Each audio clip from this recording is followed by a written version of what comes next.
My name is Yande Siame Mwenye. I'm managing partner of Crowe, Zambia.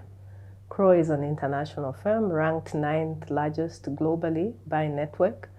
And I might also add that as far as I know, I'm the only female running an international practice. My area or industry is I'm a chartered accountant.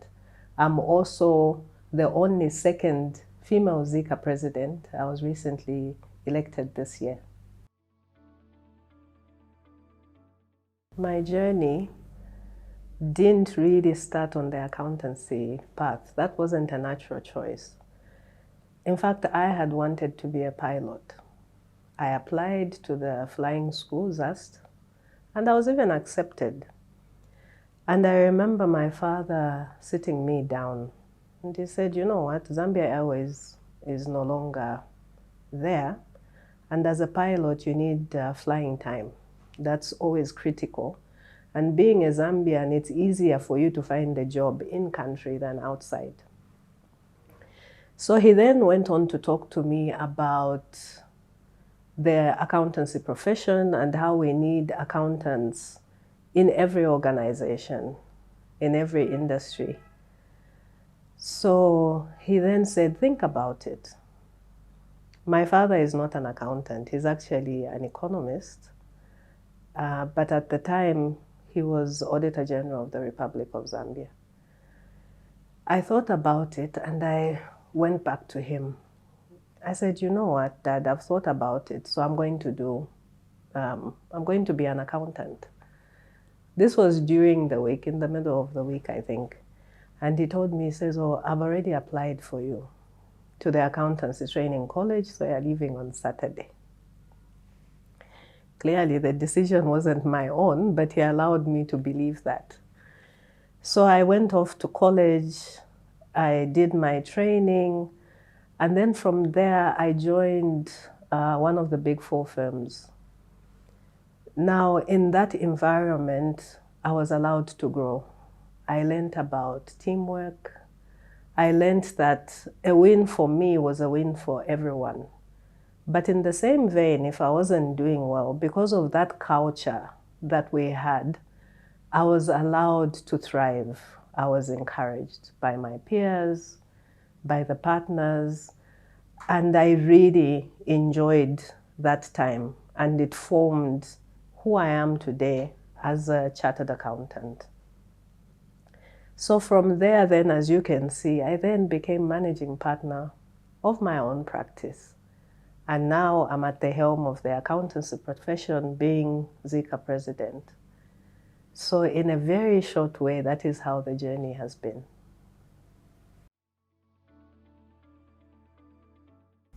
You know, there's someone who always tells me that you can walk and chew gum at the same time.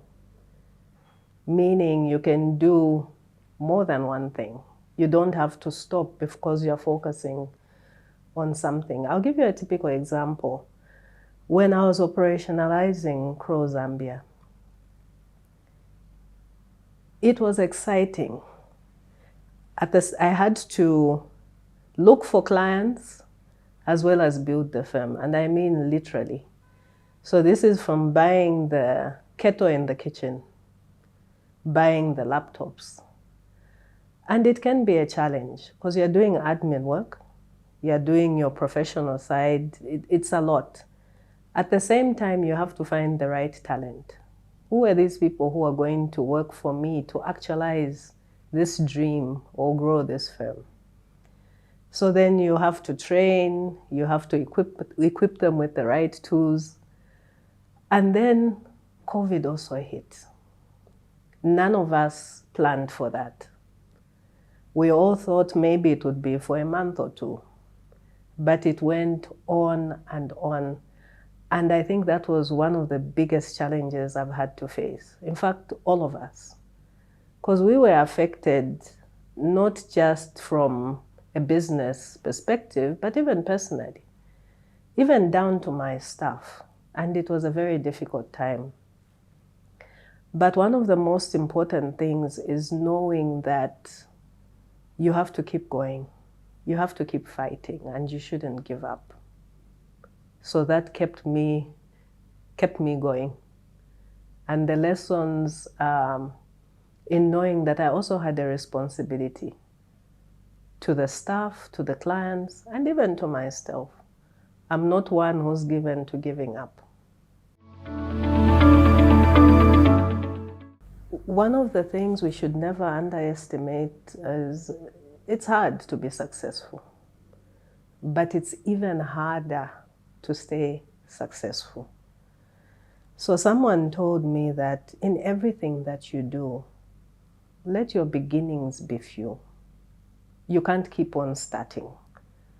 So even in the examples that I give of when COVID hit, or whatever challenges we face, and they will be there, it's the world that we live in, you always need to have the staying power. Don't stop just because it gets tough or it becomes uncomfortable. Because restarting actually is always much harder. So whatever you put your hand to, keep at it. You know, sometimes as a leader, we want to have all the answers, but it's okay not to know. We also don't want to listen. Because I'm the vision carrier, I should talk all the time. But as a leader, you need to listen and listen and listen. Listen to what everyone's saying. But after you've listened, you also need to stop. Let the background noise fade away, as I say. There will always be one lesson that you can pick up. Because we always need to continue learning and to continue listening. That's a very tough one. I read a lot of books. So I was trying to decide on which one and the context. If you would allow me, I'll talk about two books. There is it's a small book, Who Moved My Cheese?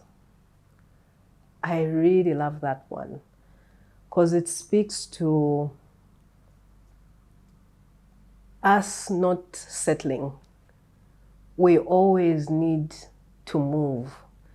But in this book, there are three characters? There are three mice, actually. There are two that found this big piece of cheese and they settled there. They had arrived. But there is one that kept thinking, no, there has to be more than this. Because this cheese here, in this particular point, is going to run out. And as leaders, we need to be challenged. We can't be comfortable. We should be not necessarily want disruption, but we should always look beyond where we are. Where is the world moving to? And as an accountant, sometimes we need to read broadly beyond the spreadsheets and the standards. What else is there? The other book that I really loved is a book by Sherry Blair. I forget the title. I can't remember if it's speaking for myself, but it's a very good book. Now, Sherry Blair is the wife of the former Prime Minister of the UK, Tony Blair. And I remember getting this book off the flea market. The reason I immensely enjoyed this book is this was a professional woman speaking about her background, her professional career, and then because her husband was in this spotlight, navigating that without losing herself. Now, yes, we look at that, and I looked at myself. How do I navigate all these competing interests with running the firm, making sure my staff are happy, making sure I'm compliant with the regulators, making sure that I'm servicing my clients? And in reading that book, she talks about planning, being intentional. And that is something I've adopted. Because if you just leave it, it won't happen.